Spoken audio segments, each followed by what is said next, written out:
morning, DHS, and welcome back to the Breakdown. I'm Rowan Rising. And I'm Jackie Rivera. Hey, Rowan, we've got a pretty exciting couple weeks ahead of us. Yep, finals and graduation, but first, let's talk about the Powderpuff game last week. All the senior appreciation was awesome. Sugar, spice, and everything nice was reported on by Suhela Lamba. What's up, DHS? Welcome back to Sideline Squad. I'm your new host for the 25 to 26 school year. This week, we're at Powderpuff. It was super fun. Let's check it out.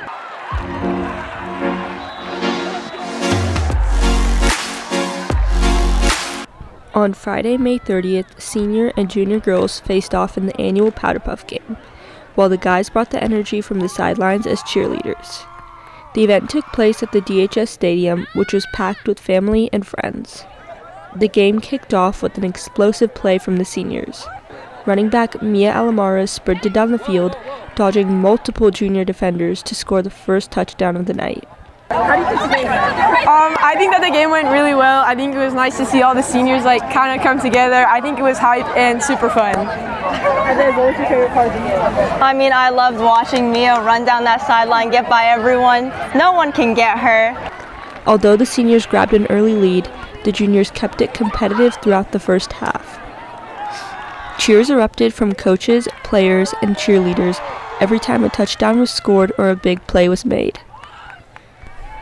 At halftime, boys representing both grades took to the field to perform their cheer routines, drawing loud applause from both the crowd and the players.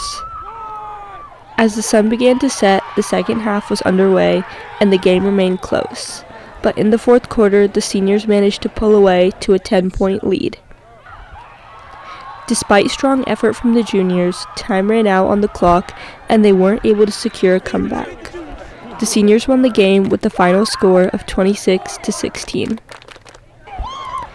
Regardless of the outcome, it was all smiles from both teams. And luckily for the juniors, they'll get their shot at redemption next year. So overall, I think the game went really well. I think both teams were really even. There were times where juniors were up, seniors were up. And both teams had really strong players. This is Suhela Lamba for The Breakdown. While we're on the topic of seniors, some have received scholarship and athletic offers to play sports in high-ranked schools. It's great to see our Blue Devil athletes branching out. We're proud to see them succeed. Mila Dera has a story, but was co-produced by Maggie Lubell. Senior Caden Castles is an athlete who never gave up his love for baseball. I started playing baseball when I was 5. My dad, he coached his summer team, and he kind of just brought me to his games, and I just really started liking it and started wanting to play myself, so that's why I started playing.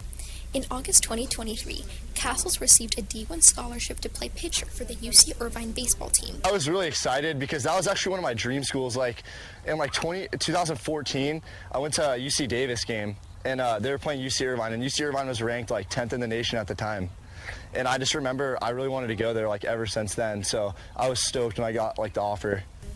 Throughout his career, he has had many people there to support him, such as his head coach, Ethan Gavon. It's always nice when you have your choice, right? You get to go through a bunch of different options and everyone's interested in you, and you get to pick the one that suits you best. So happy for Cade that he was able to find a program that fitted exactly what he wanted. Other people who have supported him are his family. My dad was just stoked for me because all the hard work finally paid off.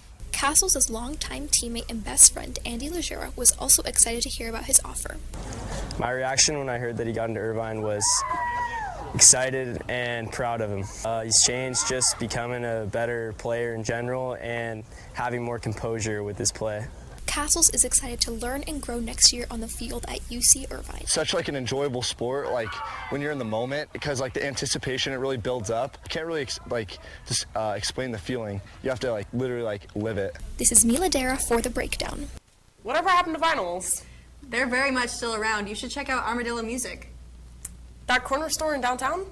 That's the one. Armadillo Music thrives as a business that brings past technology to the modern age, allowing die-hard fans to listen to some of their favorite hits on record. Simon Kim has a story which was co-produced by Everett Campbell and Marco Garcia. Streamable music, a staple of culture today, has become more accessible over time, with the latest innovations including music platforms such as Spotify. But Armadillo Music, a bustling record store in downtown Davis, California, keeps vinyl easily accessible. Manager Paul Wilbur is grateful to keep analog technology alive and well in the modern age. I think that vinyl and to some extent CDs and even cassettes give people a connection to the music they love. In the days of iPods or, people having iTunes, I don't think they were as connected to what they loved. The store hosts a variety of records, DVDs, CDs, and cassettes from thousands of artists across decades of music. And I think people, especially the younger generation, were really cheated not having the full music experience because they were distracted doing other stuff. But running a record store doesn't come without challenges. My biggest challenge is trying to stay in front of the thousands of records that come through that door every week. Music from speakers overhead creates a warm and inviting environment for patrons and employees. We're not doing live music. We have listening stations so you can listen to records or listen to CDs. Armadillo Music features a bar and a lively handful of patrons along with it. It is a very popular social area, featuring a selection of brews. Many locals, such as customer Joshua McCoy, enjoy the store's wide selection of vinyls. And they have a really good selection of new stuff that I like and some deep cuts that, keep me coming back. This is Simon Kim for The Brakedown. Rowan, you would fold immediately if you saw my origami skills. In a good way or a bad way? Real funny. Krisztian Anderson visited the Teen Art Club. The Teen Art Club wrapped up its final May session yesterday at the Davis Art Center. Every Thursday evening, local teens gather to explore art, hang out with friends, and just be themselves in a relaxed, welcoming environment. My name is Rochelle. I'm a teaching artist here at the Davis Art Center. So Teen Art Club is a group that meets every Thursday from 5 to 7 p.m. and it is where teens are free to express their creativity and be themselves, and everyone just likes to make art. There's no prompts, it's truly their own imagination, and they can choose any art medium as well. There are no required prompts or projects, just a wide-open creative space where everyone works at their own pace using whatever materials speak to them. So it's up to the person. We have a few mixed media artists who do collage. We have a few artists who prefer painting or drawing. And we actually have quite a few artists who also do digital media. So they bring in their iPads and use Procreate, and everyone creates together. And there's also a lot of great conversation that comes out of creating artwork, and lots of friendships as well. For some students, the club is more than a creative outlet. It's a needed break from the busyness and noise of everyday life. I started going because I didn't have a lot of free time at home, because I live with my brother and he needs a lot of attention. But I like going here because it gives me space to do my work and not be not have to do other things. Carlson, the program's leader, says the community that forms through art is just as important as the art itself. So I really enjoy getting to know everyone individually. I've come to know quite a few new members. We get new members every month, and every month there's always a new face, and at the beginning they might not know anyone, and by the end of the month they've made many new friends. And for many teens, the club has helped them grow, not just artistically, but socially too. I would tell them it's a really great place and they should come because they could do their art, they could do their work, and they get to socialize. For The Brakedown, this is Krisztian Anderson. Jackie, what if we had a third anchor? There's no way we could fit a third person at this desk. Nobody said it had to be at the desk. Introducing you to our newest segment with Alessandra Trask. Take it away. I'm Alessandra Trask, and welcome to Break for Bylines. I'm here with Editors-in-Chief Marion Delarue and Harald Tollerup. So tell me about this upcoming issue. Hi, Alessandra. So our senior issue is coming out this Thursday. We've been putting it together for the past week. It's going to highlight just the senior class in general and senior activities. It's going to be smaller than our usual issue in size, but it is going to be 16 pages long. And we have a secret theme that you're going to find out once it comes out. And make sure to look out for the Hub playlist. You can scan a QR code along with a list of all the songs that the Hub team, everyone in the class put together.